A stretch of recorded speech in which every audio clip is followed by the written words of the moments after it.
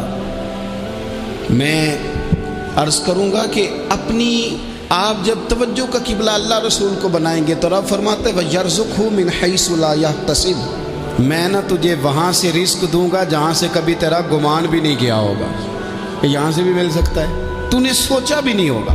بخاری شریف میں حدیث ہے، حضرت جابر ابن عبداللہ فرماتے ہیں نبی پاک صلی اللہ علیہ وسلم نے 300 لوگوں کا ایک لشکر روانہ کیا کسی مہم کے لیے، کسی جہاد کے لیے۔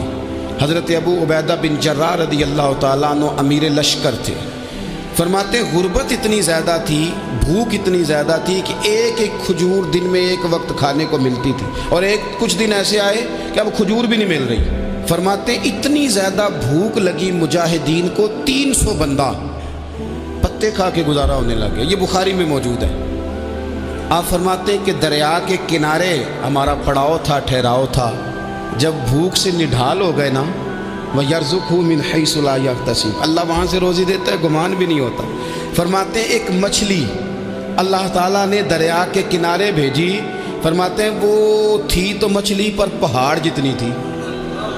بخاری میں لفظ ہیں، حضرت جابر ابن عبداللہ رضی اللہ تعالیٰ عنہ فرماتے ہیں 300 آدمی 18 دن تک اس مچھلی کو کھاتے رہے، مچھلی ختم ہی نہیں ہوئی۔ مچھلیاں نہیں، مچھلی کہتے ہیں 18 دن 300 بندہ کھاتا رہا، مچھلی ختم ہی نہیں ہوئی۔ اور فرماتے ہیں کہ اس کی ہڈی نکال کے، کانٹا کہیں گے آپ اپنی زبان میں، کہتے ہیں وہ نکال کے نا تو اس کو کھڑا کیا نا جب، تو اونٹ کجاوے سمیت اس کے بیچ سے گزر جاتا تھا، 2 اس کے کانٹے جوڑے۔ فرماتے ہیں وہ اس کا گوشت ہم کھاتے تھے اور اس کی چربی بطور تیل کے ہم جسموں پہ ملتے تھے، بیماروں کو اس سے سکون آتا تھا، تندرستی شفا ہوتی تھی۔ فرماتے ہیں ہم کھایا بھی ہم نے، اور کچھ لے کے ہم مدینے بھی گئے، اور قربان جائیں نبی پاک نے بھی اس میں سے کھایا۔ ہم نے عرض کی حضور یہ معاملہ کیا ہے، یہ ماجرا کیا ہے؟ تو محبوب نے فرمایا تمہارے پاس غذا نہیں تھی، رب نے تمہارے لیے بندوبست کیا ہے، اللہ نے تمہیں دیا ہے۔ مکان شروع کر لیا، ایک صاحب نے وہ مکان بنانے لگے، آپ وہ حساب لگا رہے ہیں، کہتے ہیں میرے پاس اتنے پیسے ہیں، اتنے میں نے فلانے دوست سے کہنا ہے اس نے دے دینے، اتنے فلانے رشتہ دار سے کہنا ہے اس نے دے دینے، اتنے فلانے سے کہنا ہے اس نے دے دینے۔ یہ ساری کاپی بنا کے مکان شروع کر لیا۔ جو روز کہتا تھا نا کوئی حکم ہو جاتے 10 سب سے پہلے اس کو کہا میاں پیسے چاہیے دن، وہ کہندا ہو کل ہی منڈا ٹوریا ہے، کہتے تو پرسوں 10 داتے لب جانے سن۔ میں آپ کو اپنے تجربے کی بات بتا رہا ہوں۔ جن لوگوں کا خیال ہوتا ہے نا کہ آپ سٹارٹ کریں فلانا کام، ہم آپ کے ساتھ ہیں، اللہ کا ہی کوئی نظام ہے، وہ بالکل بھی نہیں ساتھ ہوتے۔ لیکن ایسا نہیں ہے کہ کوئی ساتھ نہیں ہوتا، اللہ تعالیٰ بڑے اسباب پیدا کرتا ہے، وہاں سے دیتا ہے جہاں سے گمان بھی۔ ہمارا یہ ذہن بن جاتا ہے ہم ساری اپنے حساب سے چلتے ہیں، اتنے رشتہ داروں سے، اتنے کون آپ کے ساتھ چلے گا، سوال ہی نہیں پیدا ہوتا۔ یہ سارے کام چھوڑ کے سب سے پہلے 2 رکعتیں پڑھو، اپنے رب کی بارگاہ میں، رسول کائنات کی بارگاہ میں گزارشات اور استغاثے پیش کرو، وہاں سے خیر طلب کرو۔ دنیا دار کیا دیں گے، کیا دے سکتے ہیں، کیا حیثیت ہوتی ہے کسی؟ اللہ کہتا ہے وہاں سے دوں گا۔ تو جو اللہ مال دے وہ لینا چاہیے کہ رشتہ داروں کا مال دیکھنا چاہیے؟ جو اللہ دے وہ لینا چاہیے کہ سیٹھوں نوابوں کی جیبیں دیکھنی چاہیے؟ جو اللہ دے وہ قبول کرنا چاہیے یا دیکھنا چاہیے کون سا آدمی کہاں پہنچ گیا؟ چھوڑو، اپنی مٹی پہ چلنے کا سلیقہ سیکھو۔ کسی کے سنگ مرمر پہ چلو گے تو پھسل جاؤ گے، پھسل جاؤ۔ اس پر ایک اور بات عرض کر دوں، صحیح بخاری سے، مسلم سے ایک اور بات۔ کچھ چیزیں ایسی ہیں جن سے اللہ کی مدد آتی ہے، مدد ملتی ہے۔ ایک چیز ان میں سے ایسی ہے جس سے بہت مدد نازل ہوتی ہے، وہ ہے کہ جب رب آپ کو دے نا تو پھر آپ بھی اس کے رستے میں دیں، پھر مدد آتی ہے، پھر اور آتا ہے۔ بخاری مسلم میں حدیث ہے، یہ زیادہ ہی توجہ طلب امر ہے، اس پر آپ غور کریں گے۔ حضرت ابو ہریرہ فرماتے ہیں کہ نبی پاک علیہ السلام نے فرمایا ایک شخص نے بادلوں کے اندر سے آواز سنی کہ فلاں آدمی کا کھیت اور باغ خشک ہو گیا ہے، وہاں برسو اور اس کے کھیت کو سیراب کرو۔ وہ بڑا حیران ہوا کہ بادل سے آواز آ رہی۔ پھر اس نے دیکھا کہ ایک پہاڑی پر بارش ہوئی، وہ بادل وہاں برسا، پھر نالیوں سے ہوتا ہوا پانی ایک طرف چلا تو جس نے آواز سنی تھی حضور بیان کر رہے ہیں، وہ بھی پیچھے پیچھے چلا کہ پانی کدھر جا رہا ہے۔ اس نے جا کے دیکھا کہ ایک مقام پہ ایک باغ کو وہ پانی لگ رہا ہے اور ایک آدمی وہ پانی لگا رہا ہے۔ اس نے اس سے پوچھا تیرا نام کیا ہے؟ اس نے کہا کیوں؟ کہنے لگا بتا نا۔ اس نے نام بتایا تو کہنے لگا یہی تو وہ نام ہے جو میں نے بادلوں کے اندر سے سنا ہے کہ فلاں کے کھیت کو پانی دے دو۔ اس نے کہا یار تو کیا عمل کرتا ہے کہ اسپیشل تیرے لیے بارش برسے؟ یہ بخاری پڑھ رہا ہوں، سیاستہ سے حدیث عرض کر رہا ہوں۔ اس سے پوچھا تو کیا کام کرتا ہے کہ جناب اللہ تبارک و تعالیٰ کا حکم کرم آیا کہ خاص تیرے لیے پانی برسے اور تیرے کھیت کو سیراب کرے؟ تو اس نے کہا چھوٹا ذمہ دار ہوں، پر جب فصل اگتی ہے تو 3 حصے کرتا ہوں۔ ایک حصہ اپنے بال بچوں پہ، بہن بھائیوں پہ خرچ کرتا ہوں، ایک حصہ پورا، اور ایک حصہ دوبارہ کاشتکاری پہ لگاتا ہوں، اور تیسرا حصہ خالص میں نے مسکینوں، یتیموں اور غریبوں کے لیے رکھا ہوا ہے۔ وہ جو تیسرا حصہ اللہ کرے آپ سمجھیں، وہ رب کے بندوں پہ تیسرا حصہ خرچ کرتا ہے نا، تو کریم مالک نے فرمایا جہاں سے غریب کا حصہ جاتا ہے وہ کھیت خشک نہیں رہنا چاہیے، وہ جہاں سے مسکین روٹی کھاتے ہیں وہ خشک نہ رہے، جہاں سے یتیموں کو کچھ آتا ہے کہیں اس کی فصل رہ نہ جائے۔ میں اور آپ بھی اگر اپنے مال میں مسکینوں، یتیموں، غریبوں کے حصے رکھ لیں گے تو فصلیں خشک نہیں رہیں گی، ان کے اندر تازگی آئے گی، نور آئے گا، کرم آئے گا، خاص کر خدا کی رحمت برسے گی۔ مدد اللہ سے چاہیں، اپنی توجہات کا مرکز رب رسول کی ذات کو بنائیں، پھر آپ محسوس کریں گے کہ بڑی جلدی اللہ تعالیٰ کی مدد آنے لگی ہے۔ کبھی آپ صرف کہہ دیں نا میرا رب میرے ساتھ ہے، اس لفظ میں اتنی طاقت ہے کہ دشمن ویسے زیر ہو جاتا ہے۔ زندگی میں کسی سے بھی لڑائی ہو، اچھی طرح سوچ لیں کہ اللہ اس طرف ہے یا اس طرف ہے۔ اگر آپ زیادتی پہ ہیں تو پھر رب مظلوم کی جانب ہے۔ اگر اللہ کی مدد آپ کے ساتھ ہے تو دنیا کی کوئی طاقت آپ کو گرا نہیں سکتی، اور اگر آپ مظلوم کے مقابلے میں ظالم بن کے آپ کھڑے ہو گئے ہیں اور آپ نے رویہ وہ اختیار کیا ہے کہ جس میں مدد نہیں آئے گی، تو پھر یاد رکھ لیں کہ آپ کوئی بھی ہیں، کہاں بھی ہیں، آپ کمزور ہیں۔ طاقتور تھے ابتدائے اسلام میں، ظاہری طاقت تھی کفار مکہ کے پاس، وہ ڈنڈوں سے مارتے تھے غریبوں کو، ان کے ہاتھوں میں ڈنڈے تھے، پر خدائی طاقت ان مظلوموں کے ساتھ تھی۔ صاحب زرقانی نے لکھا ہے حضرت زنیرہ رضی اللہ تعالیٰ عنہ ایک لونڈی ہیں، غریب ہیں، ماڑے دا کی کام محمد نس جانا یا رونا، غریب سادی بی بی اور لونڈی کنیزہ، ایک مشرک کی کنیزہ تھی، انہوں نے کلمہ پڑھ لیا، وہ ڈنڈوں سے مارتا، دروں سے مارتا، تکلیف دیتا۔ حضرت زنیرہ رضی اللہ تعالیٰ عنہ کو اتنا مارا، اتنا مارا۔ اب آپ ایک اور پہلو پر بھی غور کریں، مار بھی پڑ رہی ہے پر خدا ادھر ہی ہے، اللہ کی مدد ادھر ہی ہے۔ رب کہتا ہے کہ پہلے تو صبر کرنا، ان اللہ مع الصابرین، تو صبر کرے گا تو پھر رب کی معیت ملے گی، ذرا ٹھہرنا، تو تھوڑا ڈٹنا۔ ان الذین قالوا ربنا اللہ ثم استقاموا تتنزل علیہم الملائکہ، تو کہے اللہ میرا رب ہے، پھر تو پہلے ڈٹ، پہلے تو نے ڈٹنا ہے۔ ثم استقاموا، جو ڈٹ گیا، تتنزل علیہم الملائکہ، ڈٹنے والے کے لیے مدد آتی، پہلے تھوڑا ٹھہرنا پڑتا ہے، پہلے تھوڑا صبر کرنا پڑتا ہے، حوصلہ کرنا پڑتا ہے، اس کے بعد مدد آتی۔ مار پڑ رہی ہے، مارا جا رہا ہے حضرت زنیرہ کو، ان کا مالک جو ہے ظاہری آقا وہ مار رہا ہے، یہ کنیزہ ہے، اتنا مارا، اتنا مارا، ان کی بینائی چلی گئی، نظر آنا بند ہو گیا۔ ابو جہل آیا اور کہنے لگا زنیرہ دیکھا نا ہمارے بت تیری آنکھیں لے گئے، معاذ اللہ، لات و منات ہمارے بتوں نے تجھے اندھا کر دیا۔ اب ایسا نہیں ہے کہ بی بی روتی جا رہی ہے، روتی جا رہی ہے، مایوسی مایوسی، معاذ اللہ، پریشانی، غریبی بڑی ہے، پوچھنے والا کوئی نہیں، یہ باتیں نہیں۔ کیا جملے ہیں خاتون کے، کیا لفظ ہیں۔ ابو جہل نے تنزیہ کہا، معاذ اللہ، کہنے لگا دیکھا نا ہمارے بتوں نے تجھے اندھا کر دیا۔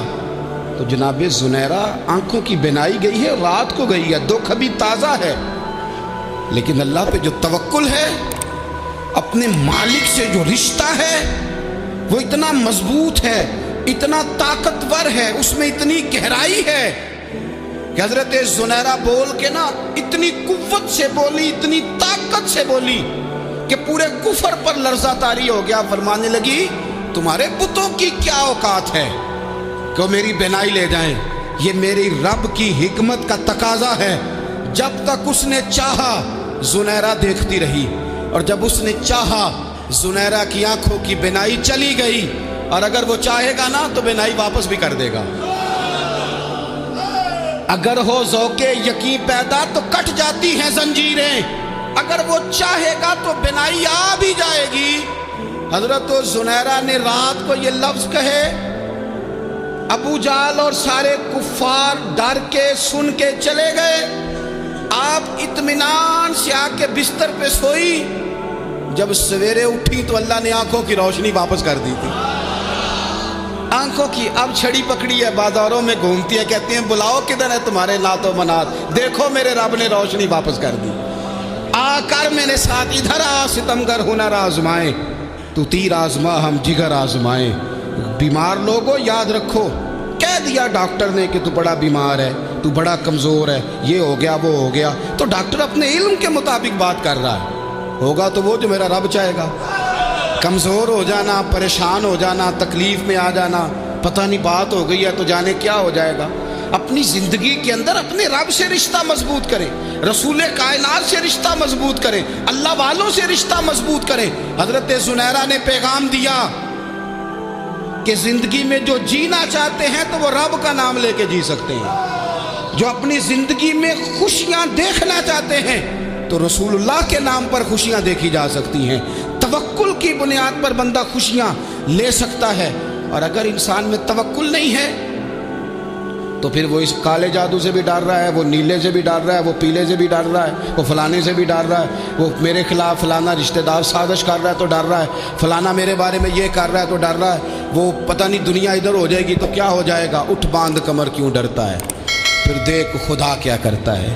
تو اس ساری گفتگو کا نچوڑ آپ کو یہ عرض کیا ہے، سب سے پہلے تو یہ کہ میدانوں میں مدد بھی اللہ کی، رزق میں مدد بھی اللہ کی، فصلیں خشک ہوں تو مدد پھر بھی اللہ کرے، تو پھر ساری مدد، اور اگر انسان بیمار ہو تو پھر بھی مدد اللہ کی۔ تو اپنے اللہ کی جانب توجہ کو بڑھائیں، آپ اللہ سے مدد کے سوالی بنیں۔